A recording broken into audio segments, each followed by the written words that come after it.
de débat, une question beaucoup plus locale. Merci, monsieur.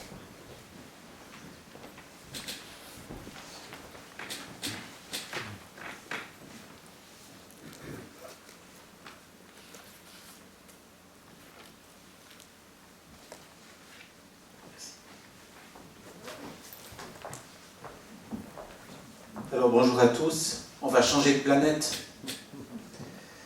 En revenant à Lausanne, je contextualise un tout petit peu en vous présentant, pour commencer, les missions de mon service autour de la question du logement.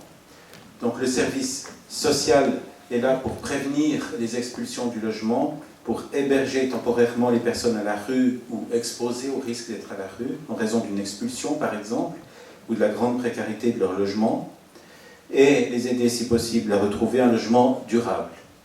Sous-louer pour une durée indéterminée un logement aux personnes discriminées, par exemple en raison de leur endettement, de la durée de leur permis, la couleur de leur peau, par exemple, avec glissement de bail si possible, et puis pour ce que nous appelons les populations vulnérables, les personnes migrantes sans revenus, sans logement, sans papier, qui passent à Lausanne, quelques milliers par année, c'est de les héberger au moins temporairement en hébergement collectif.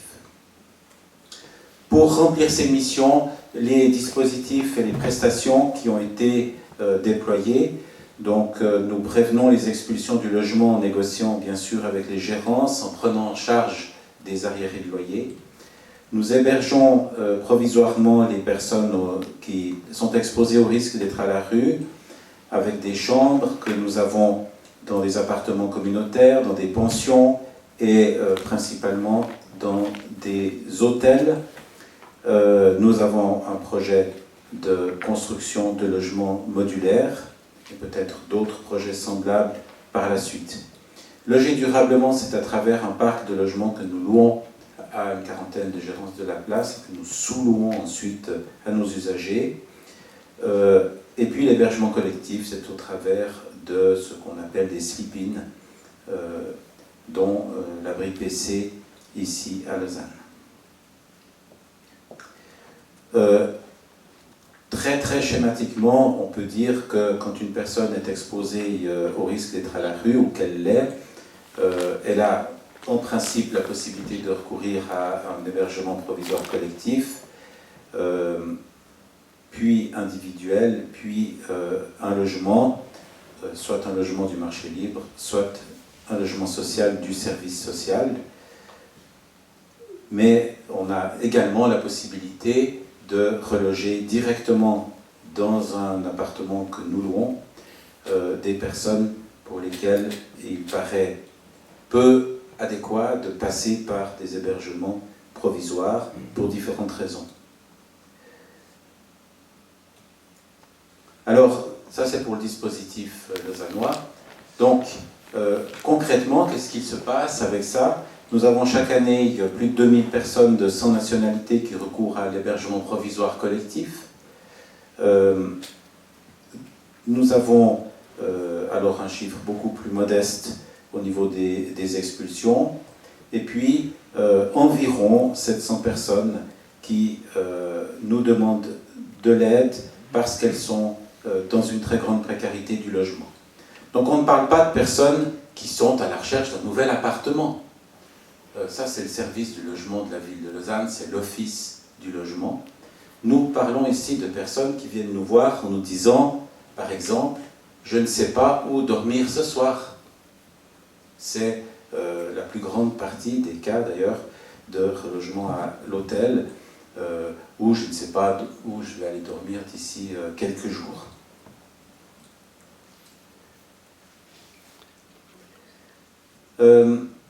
Alors, quelques constats, c'est que l'hébergement provisoire est de plus en plus sollicité, qu'il tend à durer de plus en plus longtemps, que les personnes discriminées sur le marché du logement sont de plus en plus nombreuses, et que comme les autres services sociaux des autres villes, le service social doit de plus en plus souvent et de plus en plus durablement recourir à l'hôtel.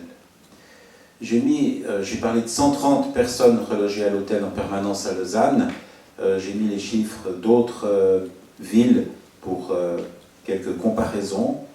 Mais on voit que la situation est encore beaucoup plus préoccupante, par exemple à Genève. Donc une chambre d'hôtel, c'est à peu près 80 francs par jour. Ça vous donne une idée des coûts que cela peut représenter. J'ai ici un petit schéma de l'évolution du recours à l'hôtel à Lausanne pour les personnes, pour les pauvres, qui peinent à trouver un logement. Vous voyez que nous dépensons actuellement environ 3 300 000 francs par an en frais d'hôtel à Lausanne pour loger un peu plus d'une centaine de personnes. Donc, nous sommes ici, évidemment, en pleine irrationalité.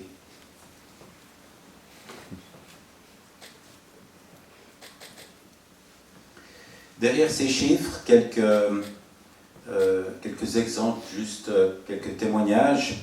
Serge Tiolino, 49 ans, qui nous dit « Moi, je ne me plains pas, j'ai fait plus de 6 mois dans des abris de nuit, je n'ai pas vraiment été à la rue, j'avais quand même un endroit pour dormir, il fallait réserver, être présent à telle heure, confirmer qu'on prenait le lit pour la nuit, et puis il fallait partir à 8 heures du matin, et c'est long la journée. » C'est un mécanicien électricien qui a eu divers emplois, une période de chômage, avant d'être sans revenu, sans domicile fixe, et qui bénéficie du revenu d'insertion, donc de l'aide sociale, depuis juin 2010.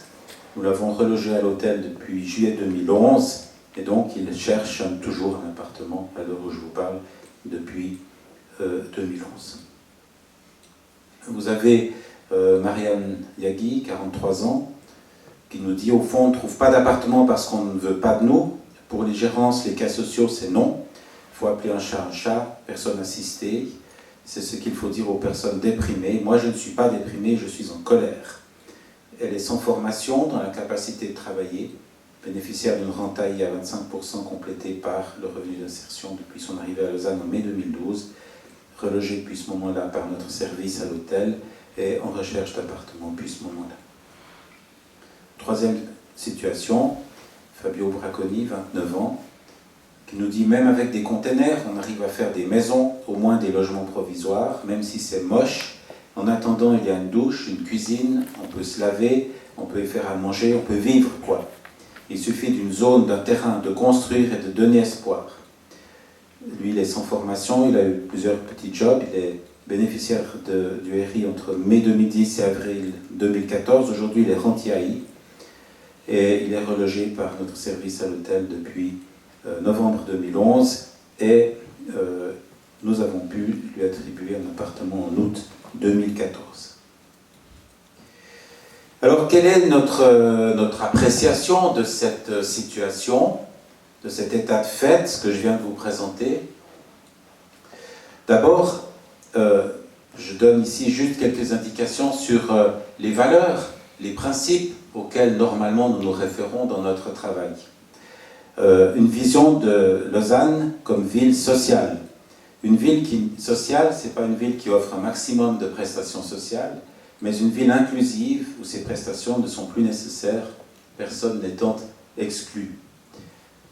Et puis, le code de déontologie du travail social en Suisse nous dit que le travail social est une contribution de la société à l'attention particulière des personnes et des groupes qui temporairement ou durablement connaissent des limitations illégitimes dans l'accomplissement de leur vie ou qui disposent d'un accès insuffisant ou restreint aux ressources sociales. Il consiste à encourager les changements permettant aux êtres humains de devenir plus indépendants et ce, aussi à l'égard du travail social. Alors, sur la base de ce référentiel, ce que nous pouvons dire, c'est que l'hébergement provisoire, auquel nous devons recourir de plus en plus et de plus en plus longtemps, évite le pire, évite d'être à la rue, mais il n'offre pas encore de chez soi. Les enfants sont éloignés de l'école, vous ne pouvez pas recevoir. Beaucoup de difficultés pour ces personnes de se projeter dans l'avenir, de chercher un emploi, de suivre une formation. Tout simplement pas la possibilité de se faire à manger. Donc l'hébergement provisoire est aussi la solution la plus coûteuse, immédiatement et à long terme. Donc ce que l'on peut dire, c'est que nous sommes en train de devoir faire quelque chose qui est absolument pas conforme à notre vision et à notre déontologie.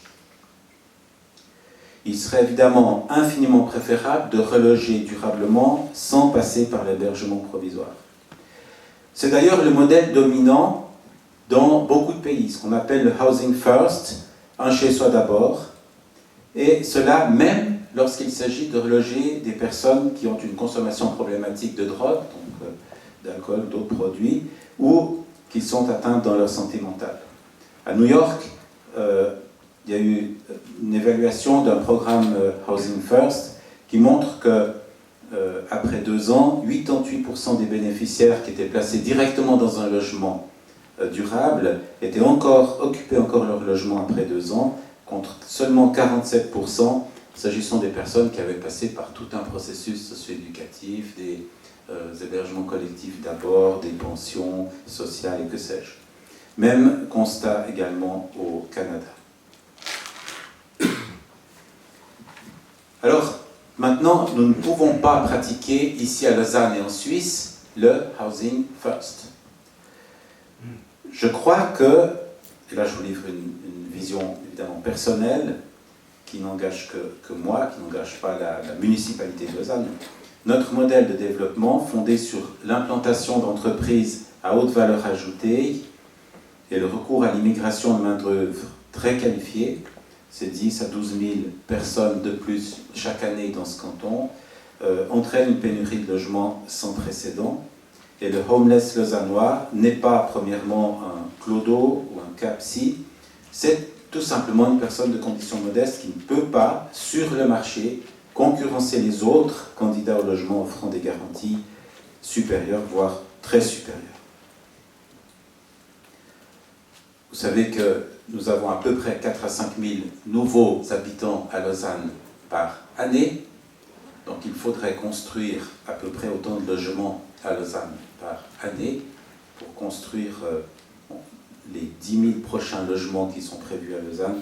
Il y a à peu près 10 000 logements qui sont projetés, qui sont planifiés. Il faudra attendre 15 ans. Donc je vous laisse imaginer le hiatus qu'il y a entre l'offre et la demande. Donc on va vers une situation toujours plus tendue. Alors ça va donner quoi comme évolution dans les années qui viennent? La première chose, c'est un exode des pauvres vers les régions périphériques. Je vous ai mis ici un tableau qui montre, avec la demande d'aide sociale à Lausanne, vous avez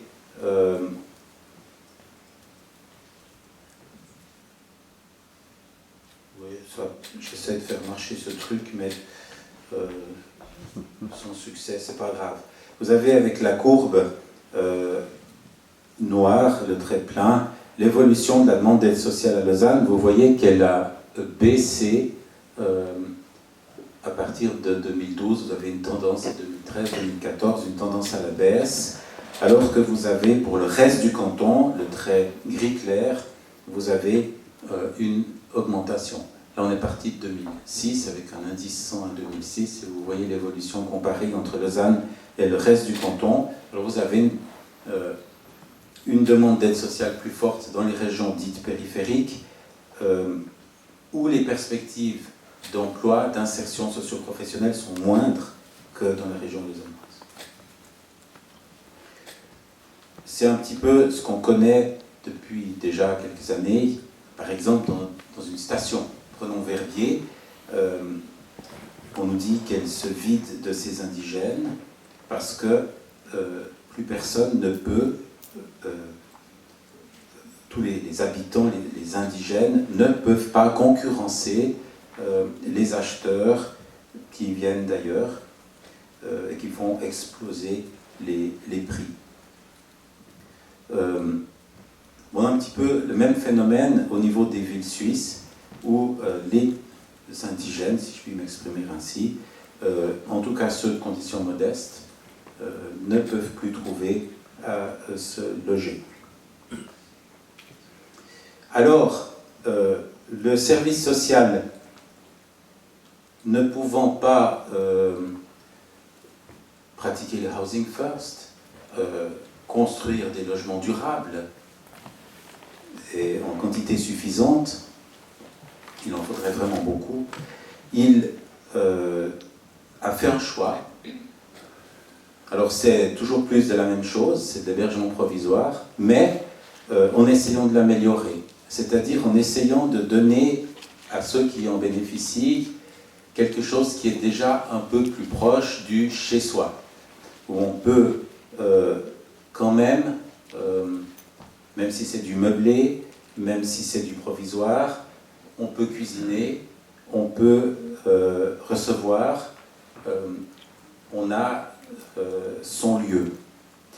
Alors ici, c'est un projet de logement modulaire, c'est 60 appartements que nous allons construire, je l'espère en tout cas, on attend le permis de construire d'une semaine à l'autre. J'allais dire d'un jour à l'autre, mais ça c'est un excès d'optimisme. Disons d'une semaine à l'autre. Et il est clair que nous espérons pouvoir construire d'ici à la fin de cette année ces 60 appartements. Ce sont des petits appartements, des micros-appartements, mais qui seront déjà un progrès tout à fait considérable pour nos usagers. Récemment, on a pu trouver un appartement, dans le cadre d'un programme qui s'appelle Logement Solidaire, on a pu trouver un appartement pour une jeune femme qui était à l'hôtel depuis plusieurs années. Et elle a été interrogée par la presse sur cette expérience. Elle a dit, bien, les premiers jours, je faisais exprès de sortir de chez moi et de rentrer chez moi pour vivre cette expérience incroyable de rentrer chez moi. Et c'était quelque chose, c'était tellement formidable de pouvoir rentrer chez moi que j'ai fait exprès de sortir et de rentrer. Alors c'est ce que nous aimerions essayer d'améliorer avec ces constructions. Donc essayer d'améliorer la qualité de l'hébergement provisoire à travers les logements communautaires, des logements modulaires, des appartements communautaires notamment. Et puis par ailleurs, nous devons augmenter notre parc de logements sociaux, c'est-à-dire des logements qu'on loue aux gérances de la place, qui dans le fond sont parfois assez satisfaites de louer au service social. C'est la ville, ils vont toujours payer le loyer quoi qu'il arrive. Et puis nous sous-louons cela des personnes qui sont aujourd'hui gravement discriminées. C'est notamment le problème des dettes qui est devenu véritablement très très difficile. On a, selon quelques études qui ont été faites et quelques constats empiriques, on estime, ça doit encore être confirmé, mais que la majorité de nos usagers ont un niveau d'endettement de l'ordre de 45 000 à 50 000 francs, ce qui est évidemment très problématique pour trouver un logement. Voilà, je crois que j'en ai terminé. Je voulais encore juste, oui, peut-être dire une chose en conclusion, c'est que cette situation le fait que si vous êtes de conditions modestes aujourd'hui dans une ville comme Lausanne, vous ne pouvez plus prétendre accéder au logement, c'est quelque chose qui nous préoccupe énormément, que nous considérons comme étant le principal problème social aujourd'hui. Et nous ne savons pas ce que nous réserve l'avenir. Je vous l'ai dit, chaque année, cette situation s'aggrave fortement. Donc, on va vraiment dans le mur de ce point de vue-là, et peut-être que dans 2 ans, 3 ans, ce sera le village de tente aussi pour les personnes pauvres dans notre ville. C'est en tout cas quelque chose que je considère comme probablement inévitable. Ça dépendra évidemment de l'évolution de notre économie, de la mise en œuvre du vote du 9 février. Est-ce qu'il y aura un contingentement de l'immigration ou pas? Quelles sont les conséquences du franc fort à moyen et long terme sur notre économie? Tout cela, évidemment, nous dépasse très très largement notre zone d'influence et nous ne savons pas comment les choses vont évoluer. Mais il y a matière à être quand même préoccupé et inquiet. Voilà, merci de votre attention.